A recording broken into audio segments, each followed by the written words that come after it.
नमस्कार साथियों, आप सबका पुनः स्वागत है। आज हम लोग डिस्कस करने वाले हैं श्रीमद् भगवद गीता अध्याय 3 श्लोक 16। इससे पहले हम लोगों ने अध्याय 1 अध्याय 2 के सभी श्लोक हिंदी अर्थ में बहुत साधारण हिंदी भाषा में अपलोड कर दिए हैं। आप में से कोई भी व्यक्ति भगवद गीता को सरल हिंदी भाषा में समझना चाहते हैं तो आप हमारा चैनल सनत वाजपेयी या श्रद्धा एस्ट्रो ज्योतिष जा सकते हैं, जहां आपको भगवद गीता नाम से प्लेलिस्ट मिलेगी। आप उसको देखें और उसको बहुत सरल अर्थ इसका समझ सकते हैं। इसमें पहले हम श्लोक का अर्थ सीधा पढ़ेंगे, उसके बाद इसको अपने जीवन में किस प्रकार से इसका क्या अर्थ हो सकता है वो समझेंगे। तो भगवान श्री कृष्ण अर्जुन को समझाते हुए कहते हैं, इससे पहले वाले श्लोक भी मैं चाहूंगा जो हमारे चैनल में अपलोड हैं आप समझे, ताकि आपको कुछ ऐसी चीजें हैं जैसे सृष्टि चक्र का सही अर्थ समझ में आएगा अगर आप इससे पहले वाली वीडियो भी देखेंगे। हे पार्थ, पार्थ किसको कहा गया है? अर्जुन को, यानी पार्थ एक प्रकार से सखा। हे पार्थ, जो पुरुष इस लोक में इस प्रकार परंपरा से प्रचलित सृष्टि चक्र के अनुकूल नहीं बरतता है। ठीक हो गया? ये सृष्टि चक्र को समझना है तो एक बार आप पुरानी वीडियो जरूर देखें कि किस प्रकार हम अपना जो यज्ञ करते हैं उससे वृष्टि होती है, वृष्टि से अन्न पानी होता है, अन्न से हमारा अर्थोपार्जन भी होगा, हमारी कामना पूर्ति भी होगी, हम कार्य में लगे रहेंगे तभी हमें मुक्ति की प्राप्ति होगी। यानी एक पूरा साइकिल है, उस साइकिल डिस्टर्ब नहीं होना चाहिए और हमारे कर्तव्य पर निर्भर करता। अगर हम कर्तव्य जो कर रहे हैं उसको एक यज्ञ मानकर कर रहे हैं तो पूरा जो एक क्या हम अपनी विज्ञान की भाषा में बोलते हैं ना, अलग अलग चक्र चल रहे हैं, जल चक्र हैं, वायु चक्र हैं, जिसको बोलते हैं नाइट्रोजन चक्र है, तो वो सारे चक्र तभी तक सुव्यवस्थित तरह से काम करेंगे जब व्यक्ति प्रकृति का कोई ज्यादा उस पर बोझ नहीं डाले। और बोझ तभी डलता है जब हम हमारे मन में, जैसे किसी व्यक्ति ने कमेंट किया था कल या परसों कि सर क्या मैं अपने घर में पंखा भी ना चलाऊं, एसी भी ना चलाऊं। हमने इस प्रकार का कोई भी वाक्य नहीं किया, ना आपको ऐसा करना चाहिए, लेकिन हमारे मन में जब ऐसा विचार आने लग जाए कि जरूरत हमें एक पंखे की, हम अपने घर में अनावश्यक ऊर्जा का इसको वेस्ट कर रहे हैं, तो ये बहुत बुरी बात है। ये कोई हमने चुका दिया है, हमने बिल, ये वो विषय नहीं है। प्रकृति को आप मान कह रहे हैं, हम उसको जब देवता मानने लग जाते हैं तो उसको वेस्ट करने का अर्थ ही नहीं। हाँ, लेकिन हमारी जो बेसिक नीड्स हैं, ये बहुत कोई गर्म क्षेत्र है, वहां आपको हो सकता है वातानुकूलित लगाना पड़े, आप लगाइए, क्योंकि जब वातानुकूलित लगाएंगे तभी शायद आप कुछ कार्य कर सकते हैं जिस कार्य से लाखों लोगों का भला हो रहा है। लेकिन आपने अनावश्यक वातानुकूलित लगा रखे हैं जिसकी हीट से हमारी धरती गर्म हो रही है। तो जब ये वाले विचार, अनावश्यक वाला विचार आता है तो हमारे मन में फिर ये पाप उत्पन्न होना शुरू हो जाता है कि फिर तो मैं ये भी करूंगा। मतलब माने इसको यहां समझना है कि अगर हम जो भी व्यक्ति जब कामना, ममता, आसक्ति, अहंता यानी जिसको हम बोलते हैं अहंकार, इसको त्याग करके अपने कर्तव्य का पालन करेगा तब उससे संपूर्ण सृष्टि में स्वतः सुख पहुंचता है। और इसकी बजाय यदि व्यक्ति के मन में बहुत ज्यादा अपने प्रति, भाई मेरी इच्छा पूर्ति होनी चाहिए, मैं सिर्फ मेरे लिए है, ठीक हो गया, मेरा वर्चस्व कायम हो जाए, ठीक हो गया, और ममता, मेरे से जुड़े हुए लोग हैं सिर्फ उसी को प्राप्त हो, ठीक हो गया, और आसक्ति, ठीक हो, उसके साथ व्यक्ति की आसक्ति जा नहीं रही है। और ये बहुत बड़ा दोष है अहंता, यानी जिसको हम दम्भ भी कह देते हैं, अहंकार कह देते हैं। मैं कैसे कम हो गया, मुझे जरूरत चाहे एक ही हो, मैं 10 लाऊंगा।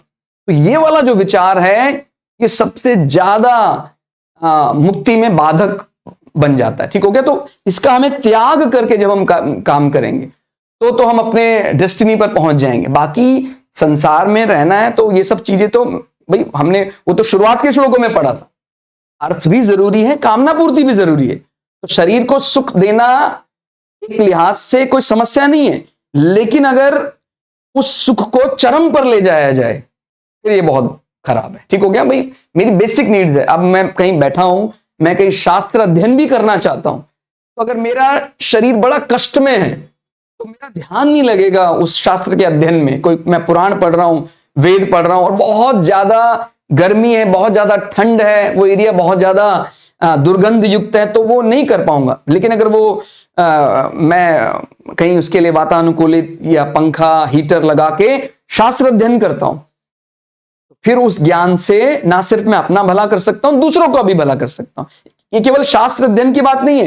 कोई भी कर्तव्य जब आप करेंगे तो उस कर्तव्य के साथ हमारी किस प्रकार की भावना है, इसका बड़ा ध्यान रखना है।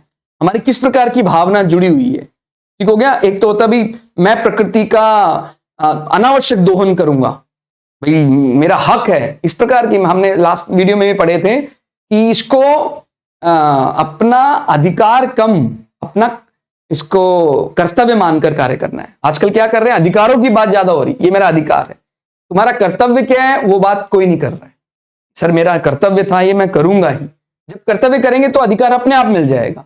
लेकिन जब अनावश्यक अधिकारों को ज्यादा छीनने की बात होती है तो फिर प्रकृति का संतुलन बिगड़ जाता है, ठीक हो गया। वो लौकिक दृष्टि से भी और पारलौकिक दृष्टि से भी। माने हो सकता है अनावश्यक वृष्टि हो जाए, बहुत ज्यादा बरसात आ जाए, या बरसात हो ही ना।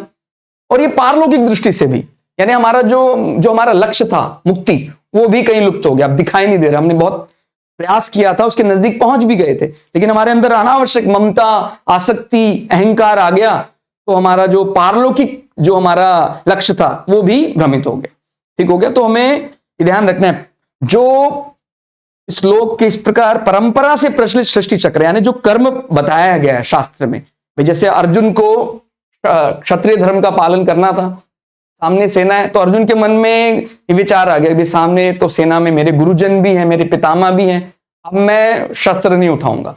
तो अब तो ये फिर ये शास्त्र की दृष्टि के हिसाब से सही नहीं है। कारण भाई आपको सामने कोई भी आ जाए, आपने इसकी क्षत्रिय धर्म का शपथ लिया था कि भाई मैं अपने भाई की आज्ञा से अपना जो हमारा छीना हुआ राज्य है वो जरूर दिलाऊंगा। और जब सारे योद्धा युद्ध क्षेत्र में पहुंच गए, अब वहां जाकर उस युद्ध से इनकार कर देना कि भाई मैं अब अपने मन को बहुत कमजोर महसूस कर रहा हूं, तो इसका माने ये जो शास्त्रोचित कर्म ये नहीं है। तो हमें ध्यान रखना है कि शास्त्र क्या कहता है, वहां शास्त्र प्रमाण कहता है कि भाई ये तो क्षत्रिय धर्म में तो ऐसा कई दफा करना पड़ सकता है। हो सकता है मेरा पुत्र कोई दूसरे देश की सेना में चला जाए, लेकिन मेरा जो राष्ट्र है उसकी रक्षा के लिए अगर सामने मेरा पुत्र भी है तो हो सकता है मुझे उसको भी दंड देना पड़े, ठीक हो गया। तो ये समझना है कि परंपरा से प्रचलित, अभी इसमें एक चीज और भी लोग जोड़ लेते हैं। अभी परंपरा में कहते हैं भाई आजकल तो सभी लोग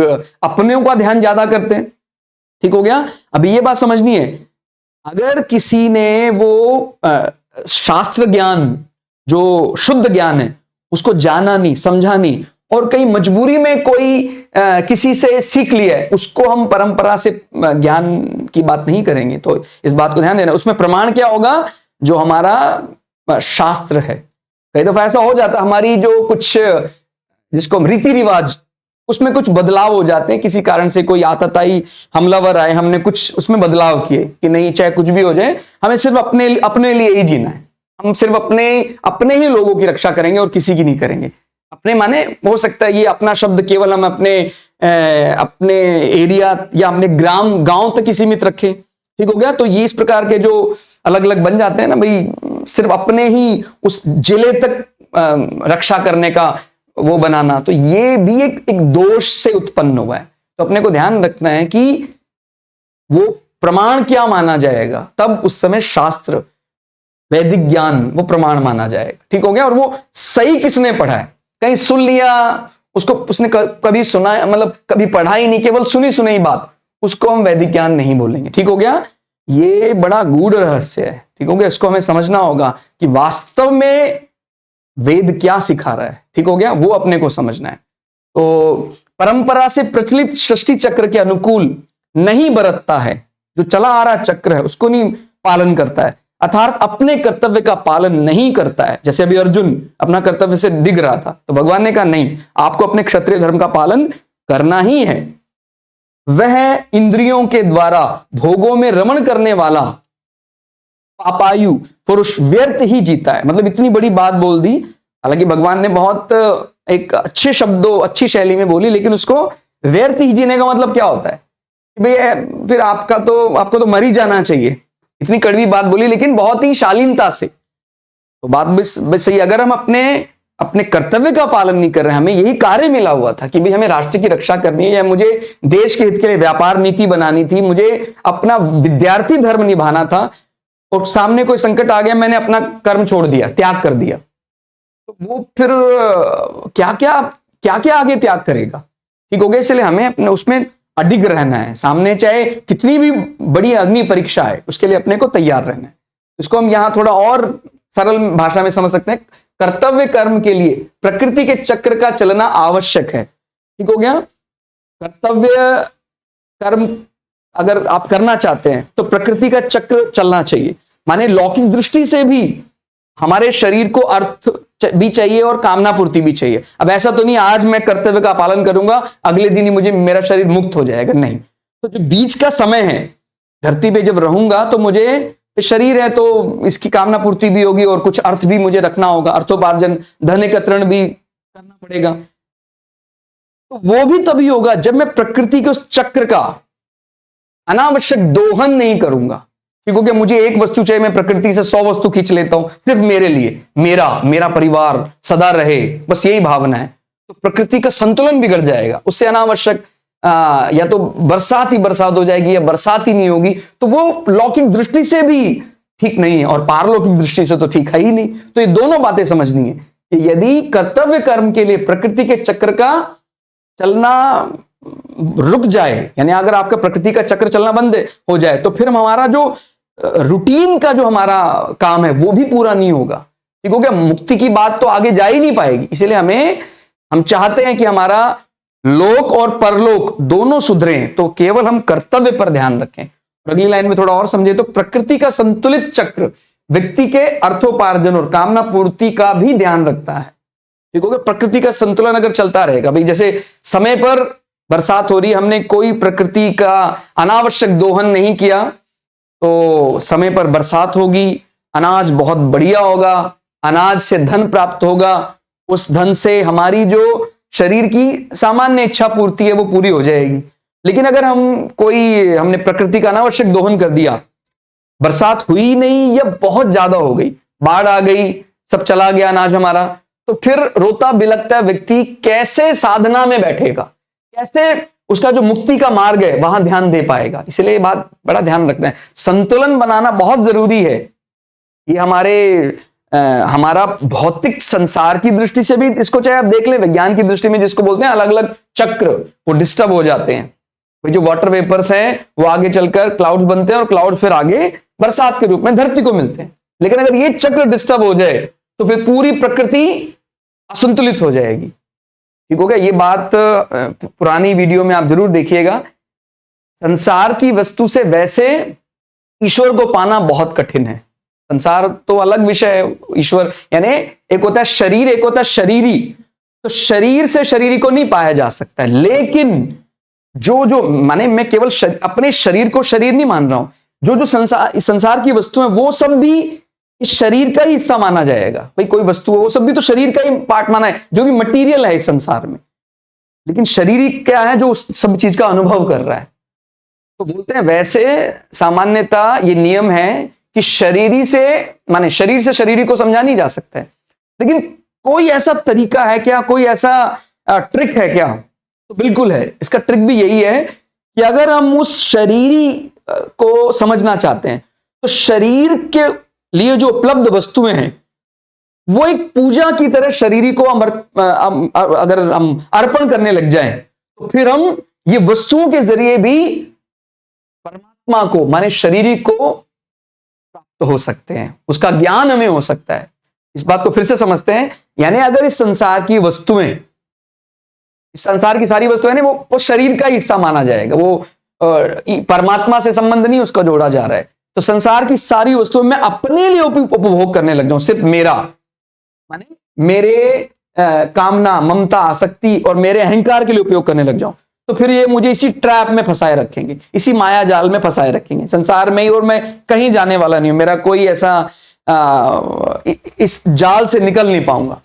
लेकिन अगर मैं संसार की वो वस्तुएं हैं वो सेवा रूप में प्रकृति को ही अर्पण करना शुरू कर दूं, तो उससे मेरा अर्थोपार्जन तो हो ही रहा है, मेरी कामना पूर्ति तो हो ही रही है, साथ साथ मुझे वो मेरा कर्म परमात्मा से या शरीरी से मिला देगा।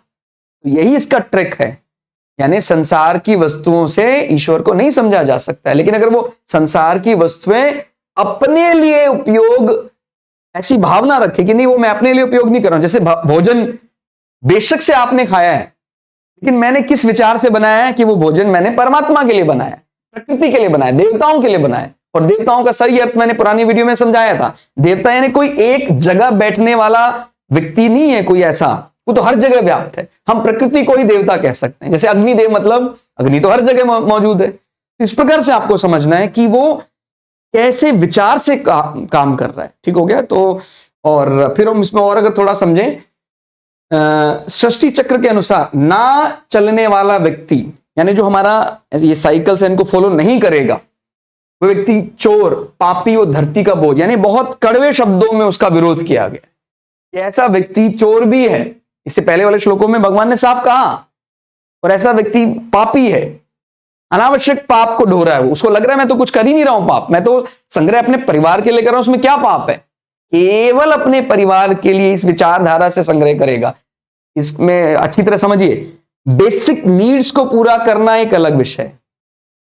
मैं कितना खा सकता हूं, मैं एक दिन में कहता मैं इतना 5 फल खा सकता हूं, 10 फल खा सकता हूं, मैं 1000 फल तो नहीं खा सकता हूं, लेकिन मैंने 1000 फल का संग्रह सिर्फ अपने लिए किया, तो फिर यह अनावश्यक प्रकृति का दोहन है। ठीक हो गया। तो इस प्रकार से अपने को समझना है कि बेसिक जो हमारी मूलभूत आवश्यकता है वो अर्थोपार्जन करें और कामना पूर्ति करें, उसमें कोई कहीं समस्या नहीं है।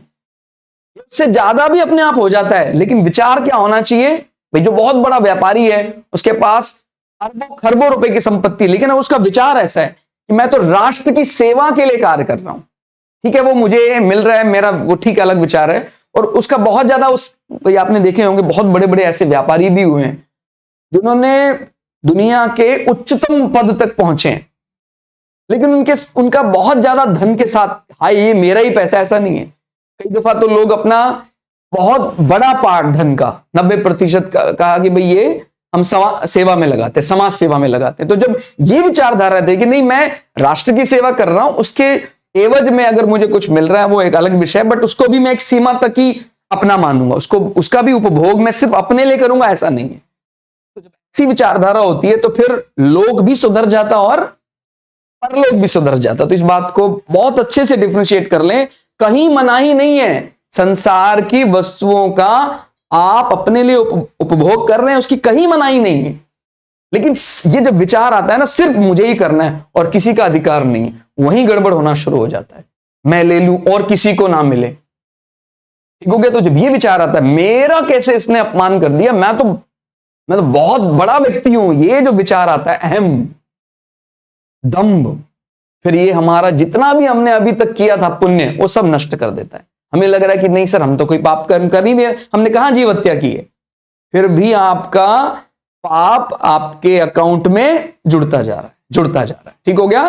तो ये जो डिटैच होकर संसार के साथ अटैच होने वाली भावना है, ये बहुत बढ़िया है।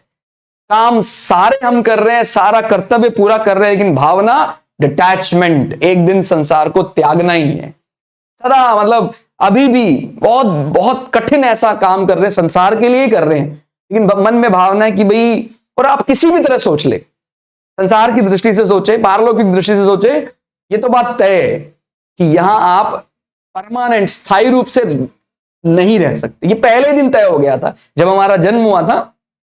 संस्कार होते हैं, आप जानते हैं, संस्कार, सारे संस्कार जुड़े होते हैं। हमारे जो 16 संस्कार हैं भाई, जैसे हमारा जन्म हुआ, हमारा कर्ण छेदन हुआ, फिर हमारा अंतिम संस्कार भी होता है।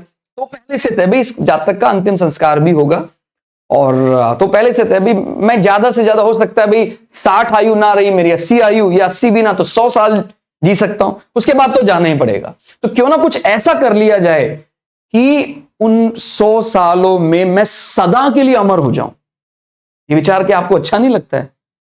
कभी फिर जीवन में दोबारा ना सुख और ना दुख में बटना पड़े। ठीक हो गया। फिर वही दुख, वही सुख, फिर वही रात, फिर वही उजाला, फिर वही जन्म, फिर वही मृत्यु। अगर ये अपने को मिल जाए तो क्या आनंद आ जाएगा। ठीक हो गया। सदा माने वो सुख मिल जाए जो सदा एक सा रहे, वो संसार नहीं दे सकता है। कैसा भी मान लो भाई, भगवान से हम मांग लें कि भाई मुझे सर ईश्वर परमपिता परमात्मा मुझे आप 1000 वर्ष की आयु दे दे, भगवान आपकी तपस्या से प्रसन्न होकर चाहे दे भी दे, फिर भी क्या आप अमर हो गए? क्या आपके लिए ये जय पराजय सुख दुख मिट गया क्या? नहीं। आप आयु तो मिली है आपको, फिर भी आप उस आयु में रहेंगे तो आपको पराजय जय सब का मुंह देखना पड़ेगा। सुख दुख तो आपको रूटीन में, आपको डेली उठना पड़ेगा, सुबह अपना शरीर का ध्यान रखना पड़ेगा, नहीं तो शरीर बिगड़ जाएगा। लेकिन अगर ये सारी चीजों से आप निवृत्त होना चाहते हैं, मुझे कहता है डेली बहुत साल मैंने शरीर को बचाने के लिए एक्सरसाइज कर ली, अब मैं बूढ़ा हो गया हूं और अगले जन्म में फिर मुझे यही करना पड़ेगा, अपने शरीर का ध्यान रखना पड़ेगा, अब मैं ये नहीं करना चाहता हूं। परमात्मा मुझे अमरता का वरदान दे दे। अमरता का माने वो शरीर की अमरता की बात नहीं हो रही है, आप की जो ज्योति है वो परमात्मा में मिल गई, आप स्वयं परम तत्व के साथ मिल गए।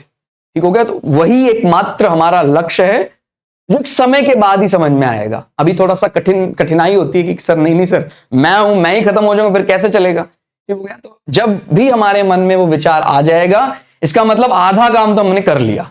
अभी तो वो नहीं आता है, नहीं सर मेरी आइडेंटिटी होना जरूरी है ना, जब मैं ही नहीं रहूंगा तो मेरा क्या फायदा, परमात्मा बन भी जाऊंगा तो क्या फायदा, मुझे ध्यान नहीं रहेगा। लेकिन जब अगर ये विचार समझ में आ जाए कि नहीं सर मुझे बनना तो वही है, परमात्मा में ही जाना है, जो वो मुक्ति की भावना हमारे अंदर पूरी हो जाए, तो फिर आधा काम तो हमने कर लिया कि हमने वो चीज हमें अच्छा लगने लग गया। अब क्या, तब संसार में हम काम जरूर करते हैं बट हमारा संसार से ज्यादा मोह नहीं है। तो जब ये भावना आ जाती है तो फिर मुक्ति का मार्ग प्रशस्त हो जाता है। फिर ऐसा बहुत कम ही चांसेस है फिर ऐसा व्यक्ति कुछ बड़ी गलतियां करे। ठीक हो गया। अब संसार में ऐसी प्रबल माया है, माया अलग अलग रूप दिखाती है, तो फिर व्यक्ति गलतियां तो कर देता है, लेकिन बहुत बड़ी गलती हो जाए जिसके उसको पुनः फिर अधम लोकों में जाना पड़े, ऐसा कम ही हो सकता है। यानी केवल अगर आप इतना भी तय कर ले कि नहीं अब सर मैं चाहे कहीं भी हूं, कितना ही बड़ा मेरा पद है, एक दिन मुझे त्याग कर ईश्वर के साथ मिलना है।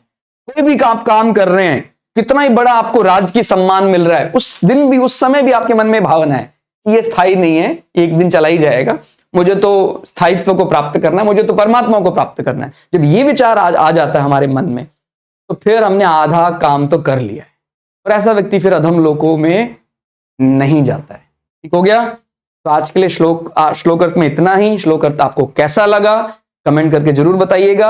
जितना आप लोग शेयर करेंगे, जितना आप लोग हमारा हौसला बढ़ाएंगे, उतना ही हमारा भी मनोबल बढ़ता है, और हम आपको भगवत गीता के 700 के 700 श्लोक अर्थ अलग अलग रिकॉर्ड करके देंगे। तो आपसे इतना ही विनम्र आग्रह है कि आप इन वीडियो को जितना शेयर कर सकते हैं कीजिए, जितना आप देख सकते हैं देखिए, अपना भी भला कीजिए, दूसरों का भला कीजिए। और वैसे हमने ये एस्ट्रोलॉजी चैनल के लिए इसकी नींव रखी थी शुरुआत में। यानी कुछ हमारे एस्ट्रोलॉजी चैनल के कुछ व्यूअर्स थे, उनको हमने सत्व रज तम और ये धर्म अर्थ काम मोक्ष में अंतर समझाने के लिए ऐसा किया था। लेकिन बाद में कई ऐसे लोग भी हैं जो किसी कंपनी में लगे हुए हैं, कोई स्टूडेंट हैं, उनका एस्ट्रोलॉजी से कोई संबंध नहीं, उन्होंने भी इस चैनल को बहुत अप्रिशिएट किया, उनको बहुत अच्छा लगा। तो इसीलिए हमें लगा कि नहीं, अब तो सबका भला होना चाहिए, इसमें कोई हम लिमिट ना करें कि सिर्फ एस्ट्रोलॉजी के लिए ही ये भगवत गीता की वीडियो दी जाए। बिकॉज ज्योतिष में सुप्रीम ग्रंथ तो हम भगवत गीता को ही मानते हैं। पहले अर्थ समझो तो कि क्या धर्म, क्या अर्थ, क्या काम, क्या मोक्ष, उसके बाद ही तो धर्म और त्रिकोण मोक्ष त्रिकोण समझ में आएंगे, नहीं तो फिर वो अर्थ का अनर्थ कर देगा। लेकिन अब ये वीडियो सभी के लिए है, तो आप किसी भी एज ग्रुप के हैं, आपका कुछ ना कुछ तो आपको सीखने को जरूर मिलेगा इन वीडियो से। ठीक हो गया। आज के लिए इतना ही, मिलते हैं अगली वीडियो में, तब तक के लिए जय श्री भगु पराशरा, जय श्री शुक्राचार्य, नमस्कार।